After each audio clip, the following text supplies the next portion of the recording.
राजा परीक्षित अपने घर में आए, बोले आज हम खजाना चेक करेंगे। और जैसे ही खजाना खोला तो सोना चांदी हीरा मणियां लबालब भरा है, पांडवों का खजाना है। एक बक्सा रखा था, उसमें ताला लगा था, बोले बक्से को खोलो। ताला खोला, उसमें सोने का मुकुट रखा था, हीरा मणियां जड़ी थी। इतना सुंदर मुकुट हमने तो कभी देखा नहीं। बोले इस मुकुट को निकालो, आज से हम पहनेंगे। हमारे पांडव चले गए तपस्या करने, इतना सुंदर मुकुट बक्से में रख गए। और बंधुओं, जैसे उस मुकुट को पहना, वो नंबर 2 का सोना था। और जैसे ही मुकुट सिर पे बांधा कि बुद्धि भ्रष्ट हो गई, और तुरंत बोले चलो आज हम शिकार खेल ले जाएंगे। कभी जीव हत्या नहीं की परीक्षित ने। और वो मुकुट था बंधुओं जरासंध का। जब पांडवों ने जरासंध पर चढ़ाई की तो मुकुट छीन के लाए थे, और उसका प्रयोग नहीं किया, बक्से में बंद करके रख दिया। अनीत का सोना है, दूसरे का हक है, इसका हम प्रयोग नहीं करेंगे। लेकिन राजा परीक्षित को कुछ पता नहीं था, उनका जन्म ही नहीं हुआ था। और वो जरासंध का मुकुट पहना, बुद्धि भ्रष्ट हुई, और आज शिकार खेलने के लिए चल दिए। एकदा धन रोंधयन विचरयन मृगया बने। एकदा, एक बार, कभी नहीं गए शिकार खेलने। भागवत के श्लोक में जहां एकदा शब्द आया और रामायण की चौपाई में जहां एक बार शब्द आया, कोई घटना घटने वाली है। एकदा धन रोंधयन विचरयन मृगया बने। एक बार जंगल में शिकार खेलने के लिए गए तो शिकार तो नहीं मिला, और बहुत जोर से भूख और प्यास ने सताया। पानी पीना है, जलाशयम चक्षाणा, जलाशय तालाब को खोजने लगे, तालाब तो नहीं मिला। एक चोटी पर चढ़े और वहां से देखा, ददर्श मुनिमासीनम शांतो मीलित लोचनम। ददर्श देखा, एक ऋषि कुटी में तपस्या कर रहे हैं, शांत मीलित लोचनम, लोचन माने नेत्र, आंखें, आंखें बंद किए भगवान का भजन कर रहे हैं। और राजा परीक्षित कहने लगे जलम दधाती, जल दे दो, पानी दे दो। उनने नहीं सुना, वो तो भगवान के भजन में मस्त है। हमसे ना बोलो हमें राम धुने लाए,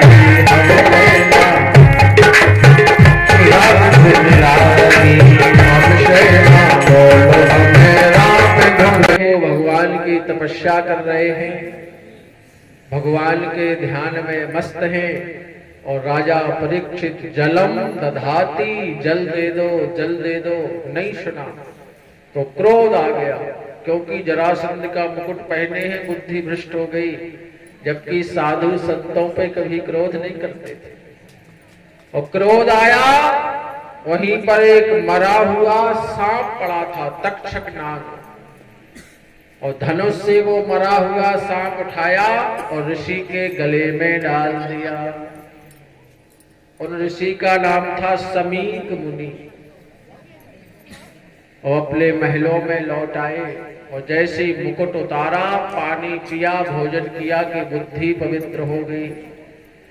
कभी कभी हमारे बुद्धि में ऐसा संकट सवार होता है, हम पत्नी से लड़ जाते, बच्चों से लड़ जाते, घर वालों से लड़ जाते, मोहल्ले वालों से लड़ जाते। कहते भैया शनि चल रहा है, इनकी राशि में टेंशन करते हैं। व्यक्ति का दोष नहीं होता, जब ग्रह की चाल होती है तब वो व्यक्ति लड़ने लगता है, झगड़ा करने लगता है, परेशान होने लगता है। बोले हमने बड़ी गलती की है, चलो क्षमा मांगे। जंगल में जाके क्षमा मांगे, मुकुट निकाल के रख दिया, बुद्धि पवित्र हो गई। इतने में समीक ऋषि का बेटा श्रृंगी ऋषि आया। और बोले हमारे पिता के गले में मरा हुआ सर्प किसने डाला? और रोने लगा बड़े जोर जोर से। मरा सर्प देखा तभी दीना सीख निकालो। ओ पिता पिता कहे रो पड़ा उन ऋषि बरो का लालो। हा पिता हा पिता, हमारे पिता के गले में मरा हुआ सांप डाल दिया। देखो बेटा के सामने कोई पिता को मार रहा हो, बेटा के सामने कोई पिता का अपमान कर रहा हो, तो बेटा अपनी आंखों से पिता का अपमान नहीं देख सकता है, जान दे देगा, आगे आ जाएगा, लेकिन पिता का अपमान नहीं देखेगा। और श्रृंगी ऋषि को क्रोध आ गया, समीक ऋषि के बेटे को, मैं राजा परीक्षित को नहीं छोड़ूंगा। क्या ब्राह्मणों की शक्ति का पता नहीं है? ब्राह्मणों के मंत्रों पर भरोसा नहीं है? मैं दंड दूंगा। और धर्म प्रेमी बंधुओं, क्रोध में तमतमाया, कमंडल में लिया जल और राजा परीक्षित को श्राप देने को चल दिया। उधर से राजा परीक्षित क्षमा मांगने आ रहे थे और कमंडल से लिया जल और तुरंत कहने लगे, हे राजन, तक्षका दात मनो मृत्यु,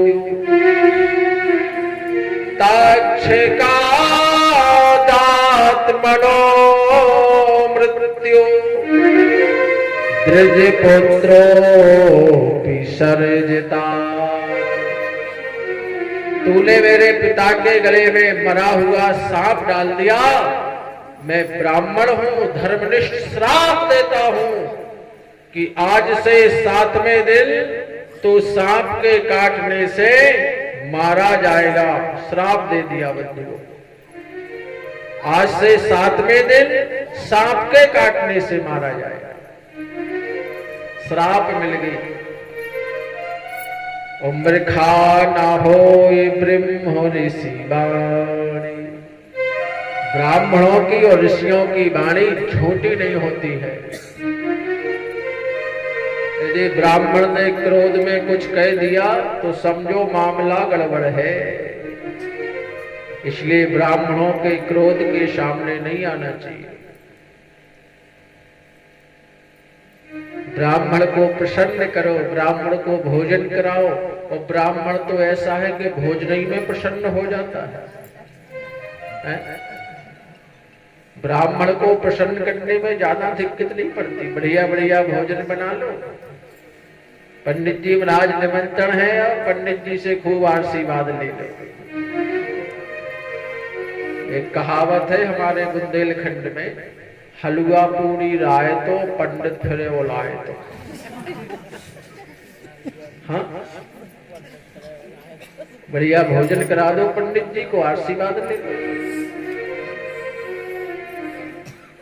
राजा प्रसन्नम गज भूमि दानम और गुप्ता प्रसन्नम कोड़ी छदानम और ब्राह्मण प्रसन्नम भर पेट भोजनम और वैश्या प्रसन्नम मलमूत्र दानम। आज से 7वें दिन तो सांप के काटने से मारा जाएगा। एक ब्राह्मण की श्राप है। राजा परीक्षित दौड़ते हुए समीक ऋषि के चरणों में गिर पड़े, सांप को निकाल के फेंक दिया। बोले महाराज हमें क्षमा कर दो। समीक ऋषि ने अपने बेटे को डांटा। ये तो पांडव वंश के राजा हैं, धर्मनिष्ठ राजा हैं, इनकी गलती नहीं है। ये तो कलयुग का कमाल है। बेकार तूने श्राप दे दिया। पांडव जैसे धर्मात्मा इस पृथ्वी के राजा, उनके वंशज है परीक्षित, तुम्हें ऐसी श्राप नहीं देना थी। लेकिन मृखा न होए ब्रह्म ऋषि वाणी। अब कुछ नहीं हो। राजा परीक्षित लौट के अपने महलों में आए और फूट फूट के रोने लगे। रानी ने पूछा क्यों रो रहे हो, नहीं बताया। पूरा नगर इकट्ठा हो गया, राजा रो रहा है, पूरी धरती का राजा, पृथ्वी का राजा रो रहा है। आंसू नहीं रुक रहे हैं। बड़ी मुश्किल से सिसकियां भर भर के कहा अपनी पत्नी से, देवी मुझे श्राप मिल गया है, मैं 7वें दिन मर जाऊंगा। अब जिसको ये पता चल जाए कि हमारी 7 दिन की जिंदगी है और 7वें दिन हमें मर जाना है, बंधुओं को व्यक्ति क्या करेगा? भोजन करेगा,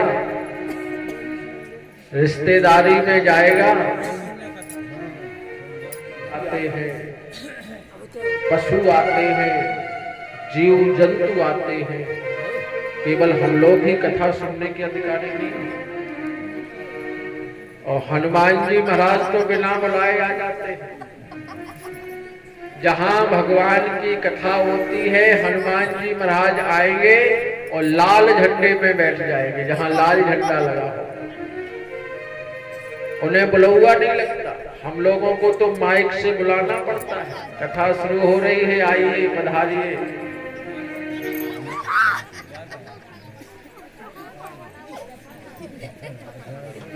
हमें पालतू लगता है, ये पालतू है। कुत्ता 2 प्रकार का होता है, एक पालतू एक फालतू। हाँ हाँ, और हम तो कहते कुत्ता ही बनो तो पालतू बनो, बढ़िया दूध रोटी खावे खावे। फालतू होता है बुरा। तुम बन रहे का कुत्ता?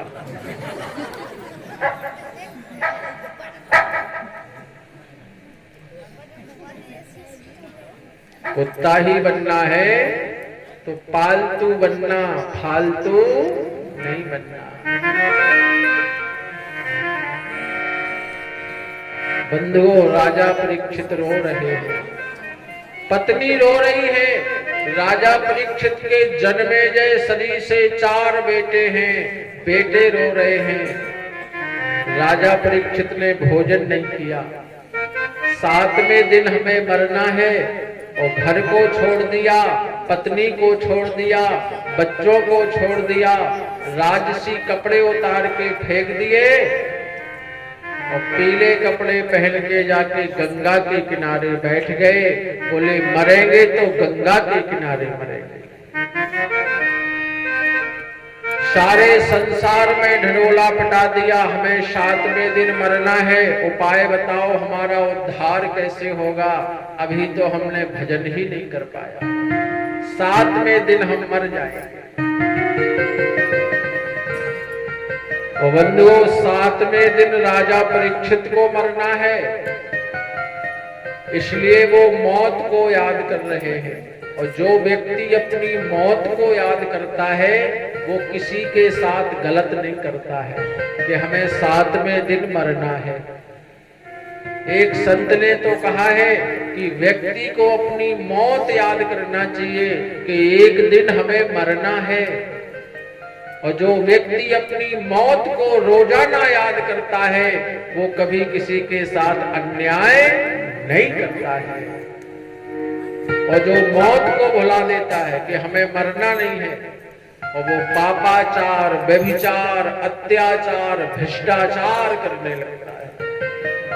इसलिए संत कहते हैं रोज अपनी मौत को याद करो,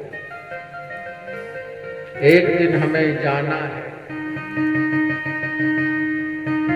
धर्म प्रेमी बंधुओं, किसी ने नहीं बता पाया कि जिसे 7वें दिन मरना है उसका उद्धार कैसे होगा।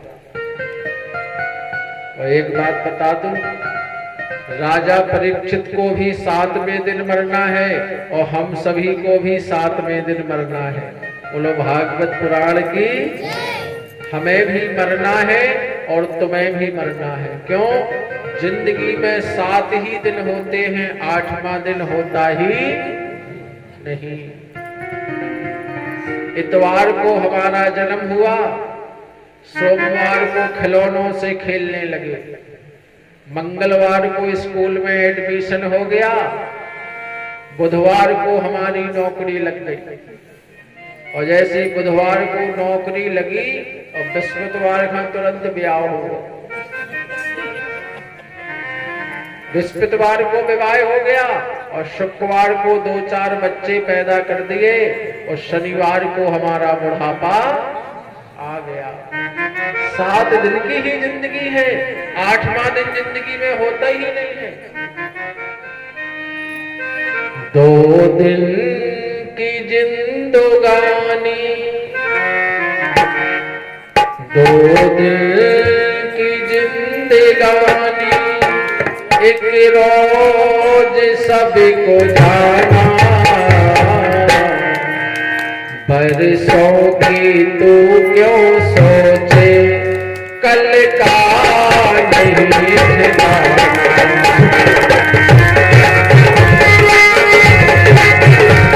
कल का नहीं ठिकाना।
क्या सोच रहे हैं?